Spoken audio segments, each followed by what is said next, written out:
I apologize, everyone. I just wanted to also welcome anyone who's just joining us to our third parent workshop, Emotions Matter, Social Emotional Learning at Home and in the Community. This webinar is sponsored by the Northeast and Caribbean Mental Health Technology Transfer Center, or MHTTC, housed at Rutgers in the School of Health Professions in the Department of Psychiatric Rehabilitation and Counseling Professions. My name is Kathy, and I'm the project coordinator of the center. We'll be facilitating the webinar today. Next slide, please. And if you're interested in staying up to date with the events and products the Northeast and Caribbean MHTTC is providing, please sign up to receive our email communications, and you can sign up at the bit.ly link provided on the screen. I will also include it in the chat box. Following the webinar, you'll be asked to complete a brief survey. We value this feedback and use it to improve our activities and inform future activities. The surveys are also important because our continued funding is linked to the completion of these surveys, so we thank you in advance for your feedback. Next slide, please. I just want to let you know that this webinar is being recorded and will be posted to our website along with the PowerPoint slides in the next couple of days. This presentation was prepared for the Northeast and Caribbean Mental Health Technology Transfer Center under a cooperative agreement from the Substance Abuse and Mental Health Services Administration. All material appearing in this presentation, except that taken directly from copyrighted sources, is in the public domain and may be reproduced or copied without permission from SAMHSA or the authors. Citation of the source is appreciated. Please do not reproduce or distribute this presentation for a fee without specific written authorization from the Northeast and Caribbean Mental Health Technology Transfer Center. This presentation will be recorded and posted to our website. At the time of this presentation, Tom Codir served as Acting Assistant Secretary for the Mental Health and Substance Use at SAMHSA. The opinions expressed herein are the views of the speakers and do not reflect the official position of the Department of Health and Human Services or SAMHSA. No official support or endorsement of the HHS, SAMHSA for the opinions described in this presentation is intended or should be inferred.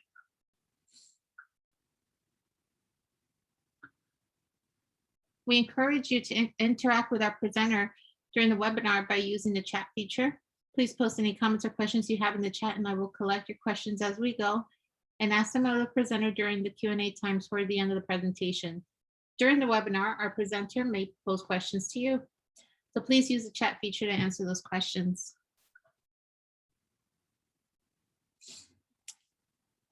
MHTTC network uses affirming, respectful, and recovery-oriented language in all activities. This includes language that is strength-based and hopeful, language that is inclusive and accepting of diverse cultures, genders, perspectives, and experiences, language that is healing-centered and trauma-responsive, language that invites individuals to participate in their own journeys, language that is person-first and free of labels, language that is non-judgmental and avoiding assumptions. This language should be respectful, clear, and understandable, and consistent with our actions, policies, and products. Now let's begin our webinar. We have Ms. Christy Rybalski with us today. Ms. Rybalski joined the MHTTC team in 2020 as a school-based training and consultation specialist. Prior to joining our team, she supported school teams with coaching, training, and technical assistance in the areas of social emotional learning, or SEL, school mental health, and positive behavior interventions and supports. She brings more than 15 years of experience in implementing and maintaining evidence-based practices in a variety of settings. Ms. Rybalski is passionate about improving the educational and social outcomes for urban communities. She has worked extensively in urban districts of Philadelphia and Newark, working within schools and partnering with many inner city grassroots faith-based organizations and local universities to align school-wide behavioral and mental health efforts within the local community. So welcome everyone, and I will turn this over to our webinar presenter.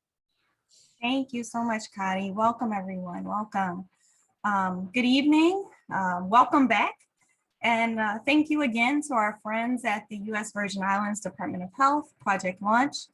You know, in order to really prepare our minds for tonight's session, And this is just, really a standard of practice of mine. I love to engage in grounding exercises.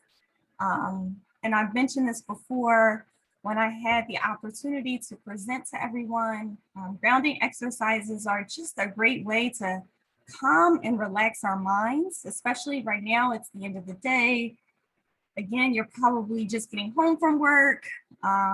You could be about to leave out for work in the next hour or so. And so, it's just a moment for us to pause and kind of center our minds, prepare our hearts for tonight's session. So this grounding exercise is actually one of my favorite because it's paired with music. And, music has a wonderful way of calming our spirits. So in a second, I'm going to play a video that's just really for the imagery. And then you'll hear my voice and you'll hear some music as well. So you know what, Kadi, if you could start playing the music and then I will start the video and then you'll hear my voice in a moment. Sure. I see myself in joy and love. I know myself, I am enough. Taking a moment to see myself in myself joy and love. I know myself. I am enough. I see myself. Taking a moment to settle in. Joy and inviting you to engage in grounding to your breath and to your body. Because sometimes our breath is not readily available to us. I want to offer up the opportunity and give you a few ways. The invitation for today is to find and connect deeply with our joy, the joy of breathing, bringing a gentle lift to the corners of your mouth, the joy of the last time you connected with a loved one, colleague, or friends, the joy we have in being parents, and the joy we find in this community, learning. So using your breath to honor and make space for and really root in that joy. With each breath, the messages and things that get in the way of sitting with your joy get smaller, and your connection to your bodily wisdom, your strength grows, deepening your embodiment of joy, taking more space and more light. Taking a moment to come back, acknowledging that this breath, this feeling is available to you throughout our time here together and beyond. I know myself, I am enough. And the lyrics are saying, I see myself in joy and love. I know myself, I am enough. I even like to add this. I see my kids in joy and love. I know them, they are enough. I know myself, I am enough. Thank you, Patty. You can come in. All right, so our objectives for today are to define social emotional learning, describe what social emotional learning looks like at home and at school, and understand social emotional learning strategies that can be used at home and in school. So social emotional learning, or for short, SEL, you'll kind of hear me using those terms interchangeably. So welcome parents, caregivers, and educators. Like I said, thank you again for joining me. I'm happy to be back to talk to you today about something that I am very passionate about. and what I believe to really be the foundation of academic success and adult resilience. Today's workshop will focus on social emotional learning, like I said, and one of the things that I really want to start with is a poll question, right? Just to get a general sense about how everyone is feeling about the school year so far this year. So in a second, you'll see a poll pop up on your screen. It'll just say, how are you feeling about the school year so far? And you'll have different answers to choose from, right? So you'll be able to choose from, you're feeling great, you're managing, maybe you're feeling a little anxious, you know, I'm beginning to lose it even, right? Or I'm beginning to break down.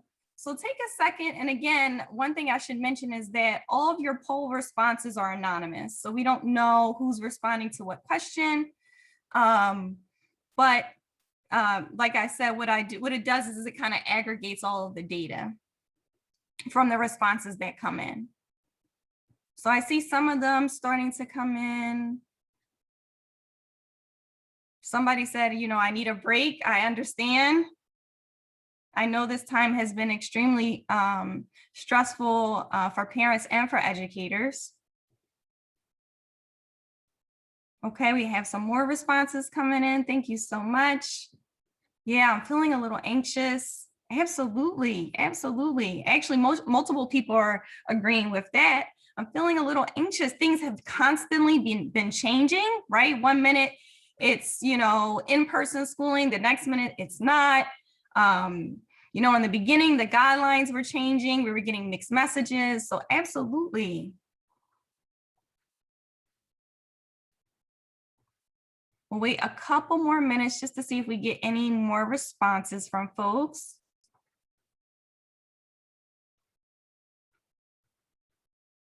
Okay. So I can just share the results so you all can see, right? And it's exactly what I reported out.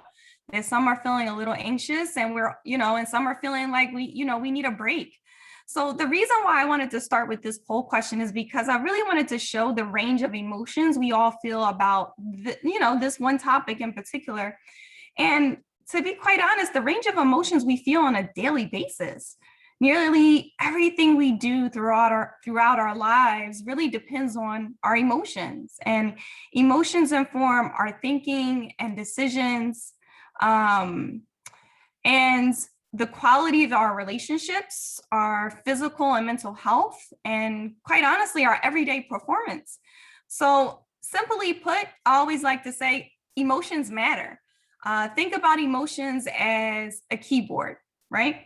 And some children start school having all of their emotional keys, and others are lacking the keys that they need to be successful academically and interpersonally. So it's really our job as educators and parents to help replace those keys that may be missing with the necessary social and emotional skills students need to be successful in life. So what is social emotional learning? So simply put, it is the skills we need for, I like to say, happiness and success in school and life. It's how we really understand ourselves and how we work well with others and our ability to make really good decisions. And so a formal definition is SEL is the process through which children and adults acquire and effectively apply the knowledge, attitude, and skills necessary to understand and manage emotions, set and achieve positive goals, feel and show empathy to others, maintain positive relationships, and make responsible decisions. But one thing that really stands out to me about this definition is it doesn't just say children, but adults too. So I always like to stress that SEL, or social emotional learning, is not just for children, but it is for adults. It's for us as well. So this image I have here is actually from an organization called CASTLE, which is the Collaborative for Academic, Social, and Emotional Learning. they are really at the forefront of leading this work across our country. They provide guidance and research on SEL best practices. They talk about how systemic SEL is really promoted across multiple contexts every day. And basically, CASEL has developed a widely used framework that identifies the 5 core competencies that, when prioritized across settings, so for example, across districts and schools, classrooms, families, and even the wider community, really can educate hearts and inspire minds to help students really navigate the world more effectively. So in a minute, what we're going to do is we will take a closer look at all of those 5 competencies, and I will provide you with different strategies that you can use at home and even in the classroom for our educators that may be on the call. So just a little bit about the research and what it tells us about social emotional learning. There was a large study conducted in about, I think it was 2017, that examined data from a number of smaller independent studies, that's normally referred to as a meta-analysis, to really determine overall trends. And what this slide really does is it just kind of breaks down what that research has told us in the field. And it really just has told us that SEL really improves attitudes about self, others, and school. And I think this point is really extremely important to mention, because this is one of the main reasons why educators value SEL in schools. They also found that it also improves positive classroom behavior. But one thing that I should mention, and I think is a huge misperception, is that SEL is like some type of behavior management solution, which is not the case. And, like I said, one of the other things that has been or has gotten the attention of so many educators is that we've seen a large increase in academic gains in students when we implement social emotional learning at home and in school. Another key point to mention is that when we looked at this information and this data, was that there was reductions in emotional distress. We're living in a time when emotional distress, depression, anxiety, and suicide are at an all-time high. And so understanding that SEL can have an impact here is important, but I should also mention that SEL should not be necessarily viewed as a solution for mental illness, but should be seen as a protective factor, right? We know that there are certain protective factors that help us, right, in our journey of resilience. And so SEL is one of them. And we know that the more protective factors we have in place, right, the less likely that a young person will develop mental illness or substance use disorders, or or just depression and anxiety. So I think it's really important to also kind of show you what SEL in action looks like, right? Because we could talk about it and I can explain it to you and all of these slides, but I really do think it's important to show you what it looks like in action. And so the next slide is actually a video that I'm going to play from a school here in the States who was really intentional about making sure that SEL was a standard of practice and it was embedded into the culture and climate in the building. One of the things I should also mention is that a lot of the strategies that I'm going to share with you tonight are interchangeable, just meaning that these strategies are good for at school and at home. And I think once we reinforce the skills at home, we only increase the likelihood that our students and our kids will really use these strategies and help increase their success, their overall academic success, and their success overall in life. So I'm going to take a moment to just play the video here, and then we'll talk about it.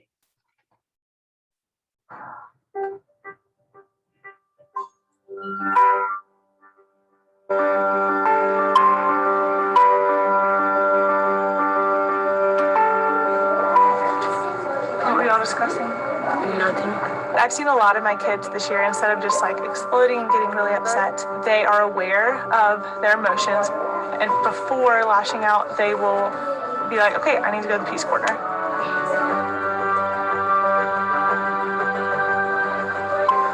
At Fall Hamilton, we have students who are currently experiencing some serious tragedy in their lives.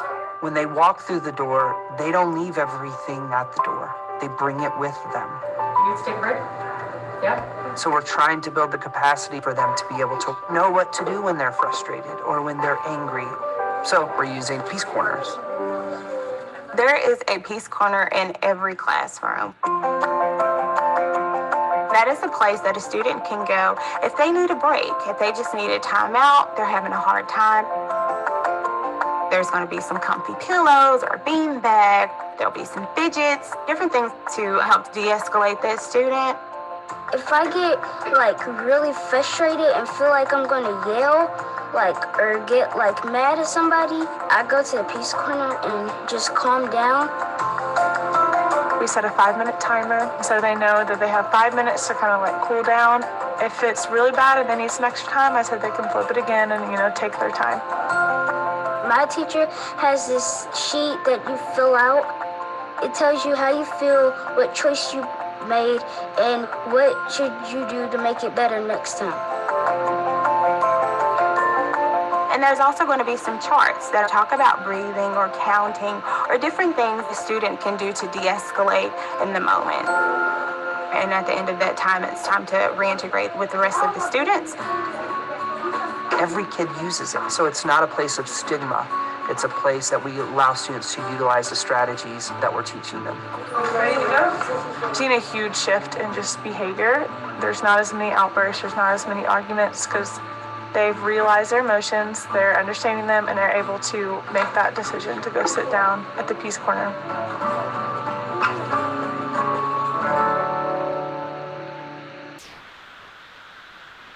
All right.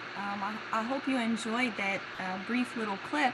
One of the things, I think it was the principal that he said that really resonated with me was,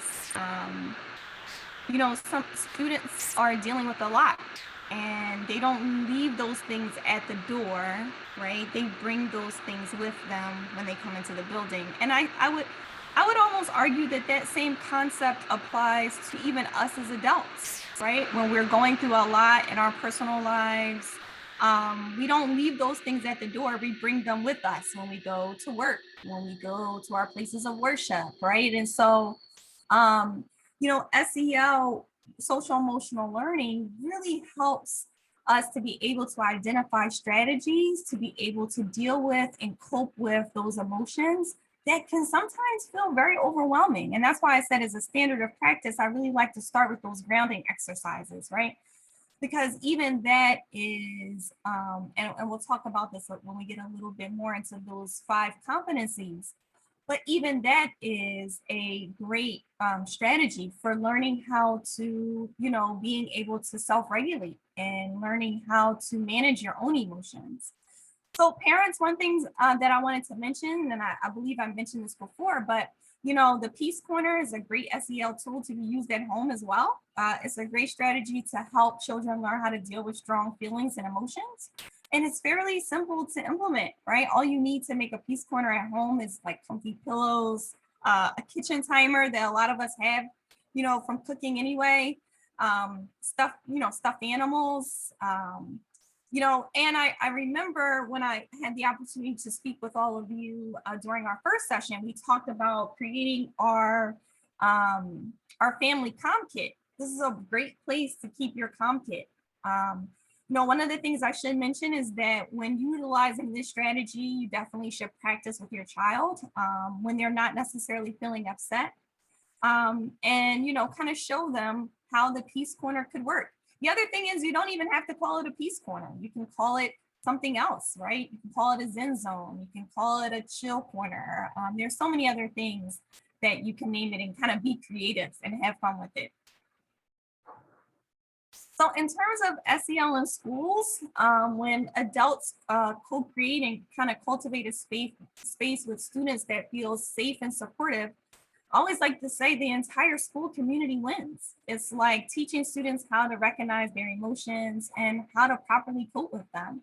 So SEL in schools, I think the video was a great example, but essentially it's just really about building supportive classroom environments, creating opportunities and really being intentional about creating opportunities that build community, and creating a sense of belonging and emotional safety, right? So adults really trying to build relationships with students, and making sure that those things really align even with our core academic objectives.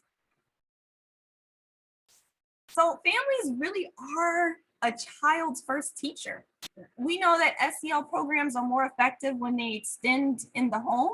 So for example, it looks like holding space for trainings like this, right? To give parents, to give all of you the supports to implement these strategies in the home. That looks like, building strong partnerships with schools in the larger community.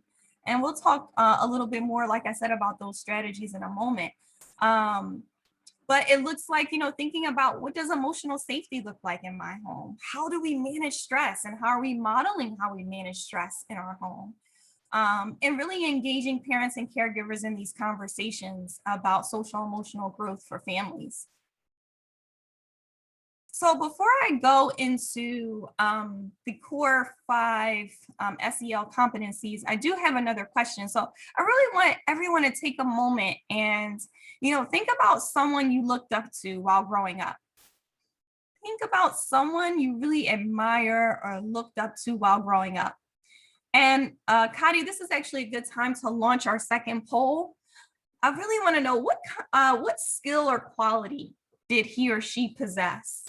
So thinking about that person that you really admired when you were growing up, and what skill or quality did they possess? So I tried to make it just a little bit easier for you in the poll, and thinking of some, qualities, those good qualities that we love about people that really impact our lives. So it could have been a teacher, it could have been a coach, it could have been, a parent. And I believe with this poll, you can actually select more than one option. So some of our choices are, were they kind? Were they generous, honest, a good problem solver? Were they resilient, respectful, wise, a good listener? I remember my grandmother. Oh my goodness, she would tell me the most amazing stories, but I also remember that she had this ability to just really hear, right? Hear what a person was saying, and she would always listen first and respond later. And that's something that I just really appreciated about her, and her wisdom. Incredibly wise. So I'm seeing the responses coming in.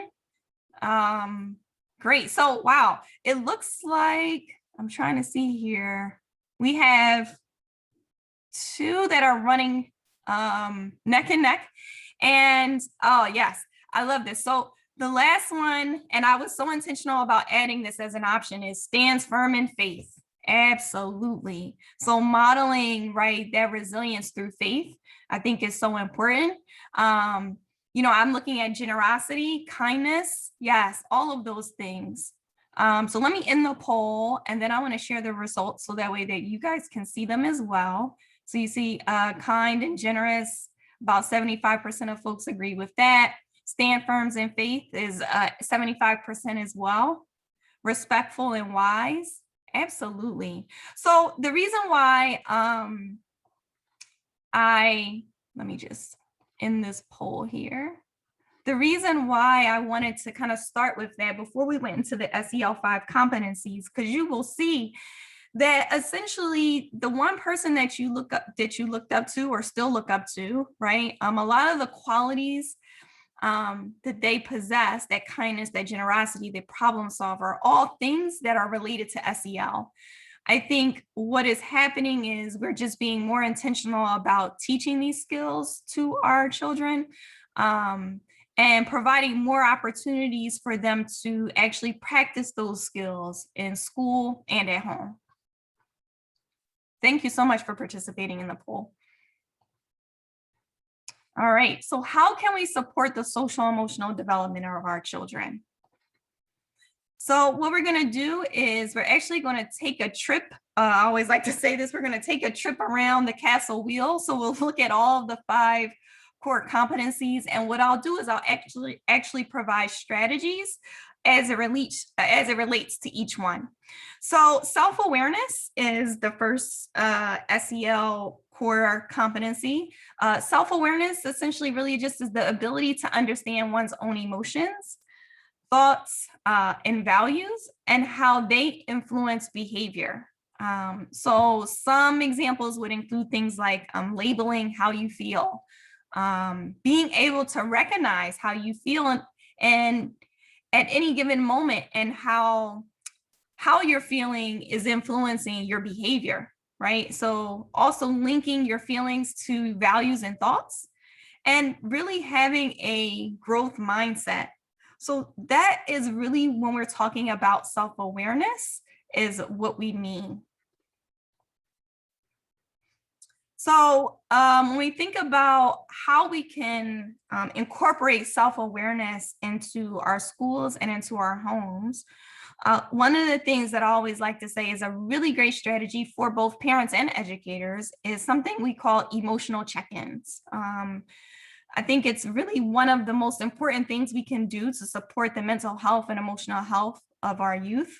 And even since the pandemic, I've even heard of businesses doing this with their staff, which I think is phenomenal.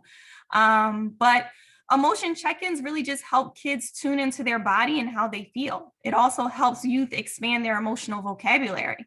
So there are a variety of ways to do this. So for parents, that would be off like printing off a sheet with emotional vocabulary, or even emojis. We all love emojis now. For younger students, and using it before the beginning of the school day, or even after the school day, is a really great way to open up honest conversation about how your child might be feeling. And not to worry, so I did create a Padlet link for this session as well, and I will definitely make sure we share that with all of you. It has a lot of the resources and things that I am mentioning will be available on that Padlet link. Another great self-awareness strategy that can be used in the home and in school is the use of dialogue journals. And this is definitely one of my favorite. I actually use it with my daughter. But dialogue journals are a great way to build one, student and teacher rapport, and strengthen parent-child relationships. And all a dialogue journal is you could, it's a notebook. And, for me personally, what I'll do is I'll kind of write a letter or write a brief message, and then, my daughter can respond. I've seen it used in schools very well too. And so when the teacher will ask students to maybe respond to a prompt, right? It may say, how are you feeling? Or what's one thing that you're struggling with? And students will write a note to the teacher, and the teacher will respond in the notebook. I've seen it be incredibly impactful, and it's really a way for students to be able to share and build relationships with adults. And it provides a safe space for children to communicate their feelings. So as a rule of thumb, though, I probably should mention that it's important to just validate how children or students are feeling, and try to really respond with empathy. For any educators that we may have on the call, I know if you have 15 or 20 students in a classroom or more, that task can seem incredibly overwhelming, but there's so many different creative ways to do this. And, you could just choose one pre-existing group, or create a new one by drawing names from a hat, or, if you choose multiple classes, you can choose one class at a time to write to. So there's many ways to do this, but I've seen it this strategy be incredibly impactful and help really to create and build community within a classroom and within a school. Self-management SEL. So this is the next SEL core competency. I should note that self-awareness and self-management go hand in hand. It's why they share the same orange color in the SEL wheel. Both focus on SEL skills that deal with self. So self-management really just is the ability to manage one's emotions and thoughts. So for example, that's identifying and using stress management strategies. And so that's why I started with the grounding activity, right? When we first started the training, it's learning how to set personal and collective goals, showing the courage to take initiative, especially in schools. So when we're talking about self-management, that just gives you a general idea of what we mean. And so in terms of strategies, I think I've, tried to at least model some of those by having the grounding activities. I think the first session, we did some deep breathing, right? Some deep belly breathing. Grounding is an amazing calming technique that helps you focus on the present moment. And so one of the other strategies that is really, I've seen become really popular in schools is this grounding strategy that's actually using your 5 senses. It really helps to bring you back to the present rather than overthinking about the past or the future. And so what we can actually do is practice this activity in the moment, which is really cool. And so what we can do is just name really quickly, and you can type this in the chat, right? 5 things that you can see. 5 things that you can see. And, I'll do this as well. So I'm looking around me and, I can see that I have my pencil on my desk. I see I have my water bottle. I actually have a mouse pad that has a picture of my daughter on it. I have some note paper, and I have a highlighter, right? So just take a moment and try to identify 5 things that you can see right now and type those into the chat. But if you notice, this strategy really, shifts your attention, right? And helps to bring you back to the present rather than overthinking.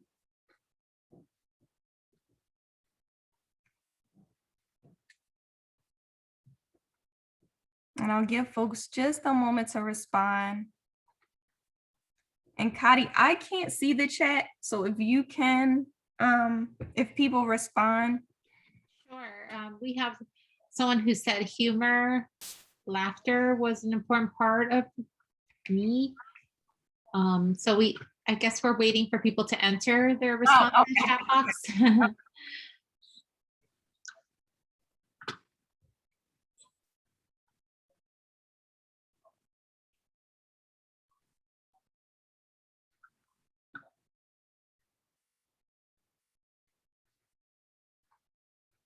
And while folks are waiting to respond, one thing to keep in mind for any of the educators that may be on the call is we do have a high prevalence of youth who are trying to manage anxiety in school. And so, I believe the numbers are close to like 30-something% of students. And so I'm thinking about that and just in terms of the number of students that may be in your classroom. And sometimes anxiety is just often caused by negative thoughts. So having students even practice positive self-talk can have a huge impact on how they think and feel. So over time, just engaging in positive self-talk can help reduce stress, improve self-esteem, increase motivation. Practice changing negative thoughts into positive ones. This can be done with or examples or even in the moment. So for example, if, a student was to say, I only did well on the tests because I was lucky. You could easily say, well, algebra concepts come to me easily, and I passed the test with flying colors. So again, just really reframing our thoughts. That's the reason why I love the song from the beginning of our presentation. Again, it was all about that positive self-talk. I see myself in joy and love. Another self-management strategy, and like I said, we practiced this during our first call, was the belly breathing, right? So belly breathing exercises are great to use when children feel upset or emotionally overwhelmed. It's important to practice these techniques when your child is calm, so that way they can be prepared to use them when they need them. And so we're making our way around the wheel. Now we're at responsible decision making. So responsible decision making stands alone. It's not connected necessarily to the other 4 competencies, but it is critical to navigating the challenges that life may bring. And responsible decision making really is just the ability to make caring and constructive choices about personal behavior and social interactions, right, across many situations. So, for example, this would look like demonstrating curiosity and being open-minded. Really recognizing how critical thinking skills can be used outside of school, and even at home and in the community. You know, and being able to identify solutions is incredibly important as well. I think as parents, sometimes we get in the habit of trying to fix everything without giving our children the opportunity, right, to problem solve the issue on their own.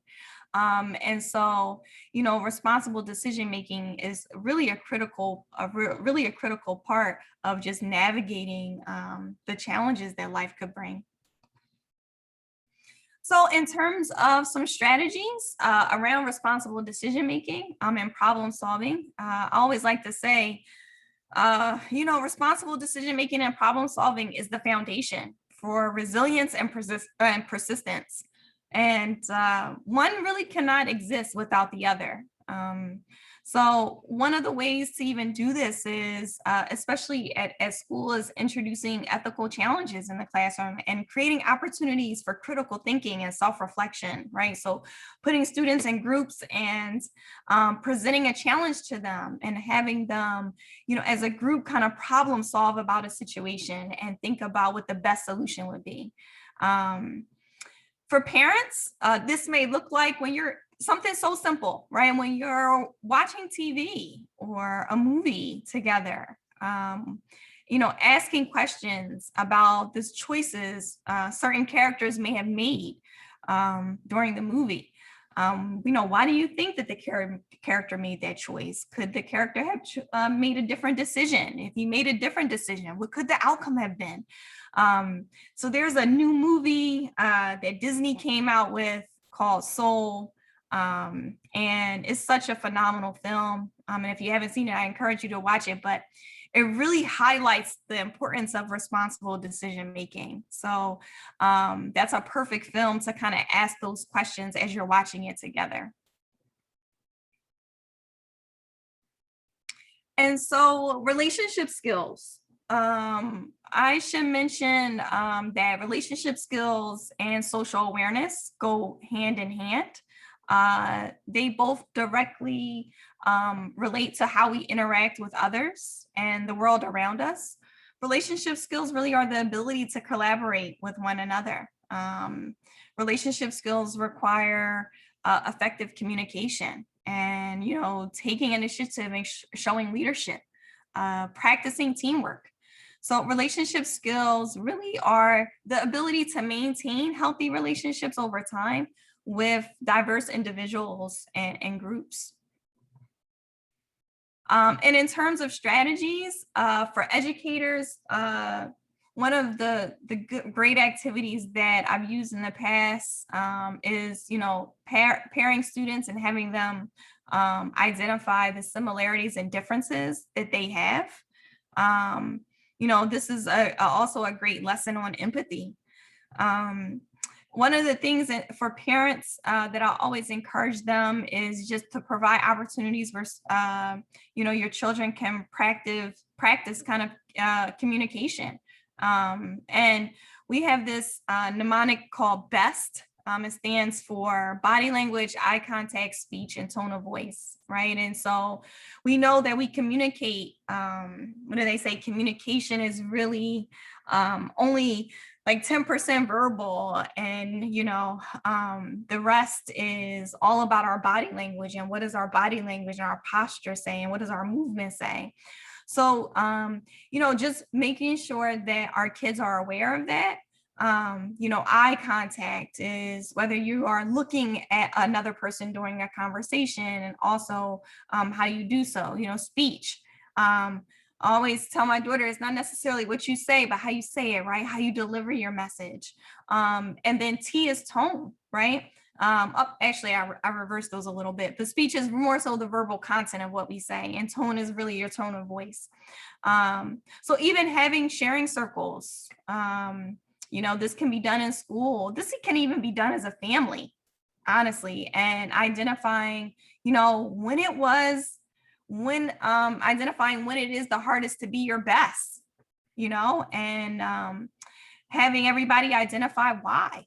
And what is it about the location or where you are, or the situation, that makes it difficult for you to be your best? Because when we're not at our best, we don't effectively communicate, right? Or the communication is more difficult. So even just being thoughtful about having those conversations. And then lastly is social awareness. Social awareness really just is the ability to understand the perspectives of others and empathize with others, right? Empathy is essentially just understanding or trying to understand what it's like to walk in somebody else's shoes. And so, for example, that's recognizing the strengths that others may have. That's showing concern for others' feelings and, really understanding and expressing gratitude. So in terms of social awareness strategies in schools, I actually love this. Some of my schools have done this over time, but they've created these school-wide community compassion projects or campaigns. And so that may be around, donating clothes or participating in volunteer activities, or here lately, it's been, sending kind wishes to your local hospital or family members, or even restaurants in the community. It's really just about increasing students' empathy and compassion, really helps to create a caring and positive school climate, but also helps to create a caring and positive community overall. So the other thing is sharing circles. So the purpose of sharing circles is to really increase students' awareness about their individual identities and the role that we all play in society. Sharing circles usually start with a question for the group to answer, like, if you could trade places with anyone in the world, who would it be and why? And again, these questions are great to be, you could use them in a school setting, but you can even use them as questions around the dinner table to really help, facilitate discussion. And that's what we're talking about when we say, bringing social emotional learning into the home and kind of just embedding it into our everyday practice of the things that we do and how we interact with our children. So I am looking at the time, and I want to make sure that I do leave just an opportunity for some questions. But in closing, over the last few years across the country, momentum has increased tremendously because, the research has confirmed our instincts about what is important, and what we see all sectors, basically, right? The public, employers, principals and teachers and parents and students are essentially saying that we believe that SEL is critical into embedding it into our school culture, into embedding it in, parents are saying that they are realizing that their children are not as overly stressed, right, when they have some of these key core SEL skills. And you know what, if we want to prepare our children and our students for, the competitive, ever-changing workforce, SEL skills are just as critical, as the education that they receive in school. And so this is just a slide that just talks about, when companies hire folks. So, the hotel industry, honestly, any industry, they're saying, what are we looking for in our employees? And almost every company agrees that they want problem solvers. They want, folks that are critical thinkers, that know how to get along with others, who can practice empathy, who are, know how to work together in a team. So all of those things are critical, not only just now for our children, but they are extremely critical later on in life, for them to be able to navigate, right? Just, all the nuances that come with being an adult. And so I want to leave you with this quote. It's one of my favorites. It says, "Your greatest accomplishment may not be something you do, but someone you raise." And so what we'll do right now is we can take a moment. I know we have just a few minutes left to answer any questions.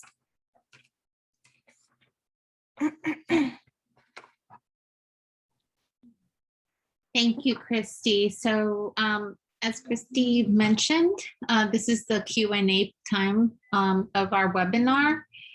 So please feel free to enter in any of your questions that you have, or maybe some comments or reactions to, the SCL model, the SCL philosophy, or if you have any doubts, or if there wasn't something that was explained and you require further clarification, please feel free to put it in the chat box.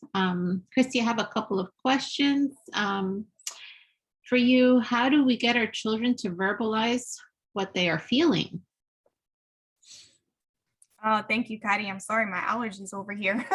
I tried to mute myself, but before I sneeze. That's a great question. I think that we have to remember not all children are comfortable, expressing how they feel verbally. And so I think providing them with other means to be able to communicate their feelings is important. And so one of the things I mentioned in the presentation was the dialogue journals, right? That works. That's a great strategy for older kids. But even for younger kids, sometimes they don't have the emotional vocabulary to really be able to articulate what it is that they're feeling. And so that's why I love emojis for one reason. And, we have these like emoji worksheets where, you can have your child kind of point to which one and they can identify how they're feeling. Or don't be afraid to even say, you know what, can you draw me a picture? Can you draw me a picture of how you're feeling? And then have your child describe to you, or talk to you about the picture and what it means is also a really great strategy too. Thank you. So speaking of SCL, how can we use SCL to help students feel more connected during this time? Yeah, another great question. So this time has been extremely difficult because we're missing that, that social interaction that we all desperately need. And yes, things are, restrictions are lifting and all of that, but I think that there is still an underlying fear, that a lot of us feel. And, I do think sometimes that as adults too, we underestimate the power of our children's voice, and sometimes I do think it's important to give them an opportunity, to see what it is or what activities that they would like to do that would be safe. And so I'm a big fan of surveying students, especially in schools, to get a better sense of some of the things that they would like to do. You'll be surprised how creative they can be. And so, I would definitely say that. The other thing I would say is, like restrictions are lifting, and obviously finding opportunities to connect outside where it is more safe is always a good option as well. Great. So looking at things from let's say a strengths-based perspective, how would you say would be the best way to get parents to buy into SCL as let's say something to enhance what they're doing, as opposed to saying, okay, so this is what we're going to replace it with? How would you, can you provide maybe some strategies that maybe educators or even administrators can use to get the parent participation, because it's so crucial and it's so important, and it's a tough job as it is, but just to acknowledge that what they're doing is meaningful and difficult, but Mhm. how can SEL complement that and, Mhm. and get their buy-in? Yeah. So I am such a, and I think you mentioned this in my bio, but one of the things that I'm so passionate about is bridging the community, parents, and the school, right? And having all of us come together collectively to implement successful SEL programming in schools. And so one school, we did this phenomenal thing. So once a month, what we did was we invited, and this was obviously when we were in person, but we can, still do this virtually, is we invited parents to come in while teachers were delivering social emotional learning lessons and strategies. So that way the parents are hearing the message, right? And they're also a part of the lesson. And oh my, the buy-in was there was so much participation and so much buy-in. And I think, like I said, it did so many things, right? It helped strengthen the school community. It helped bridge the gap between, parents and the educators. It helped parents as well, because like I said, SEL isn't just for, it's not just for students. These strategies we can use as adults too. So even though the teacher is delivering the lesson right to the students, the parents are able to gain from it as well. And so again, these would be things like I said, coping strategies, or calming strategies, or how do we engage in or how do we problem solve around difficult situations. So that would be my advice around that. Great, thank you. So Christy, if you could advance the slides. Yes, I'm sorry about that. It's okay. So what you see on your screen right now is our evaluation QR code.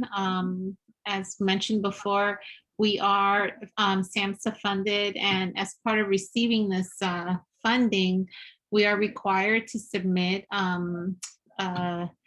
data related to the quality of this event. So if you take your QR code reader and you hover over, it'll take you directly to our survey. I will also enter the bit.ly link that you see on your screen. I'll enter it into the chat box so that you can also access our survey that way. Again, thank you everyone for attending. Thank you, Christy. Thank you. Connie, could you also drop the Padlet link? I'm sorry, you know what, let me just. Sure. Let's see here. That. Just so folks have those resources and they can reference them. Of course. Okay. So the Padlet link is also in the chat right now. Awesome. Thank you. And I will follow up with this email with the Padlet links as well. Great. So I hope everyone has a good evening, and I hope you continue to stay safe and well during these challenging times. And we look forward to your participation in our future and upcoming events. Take care, everyone. Take care. Bye-bye for now.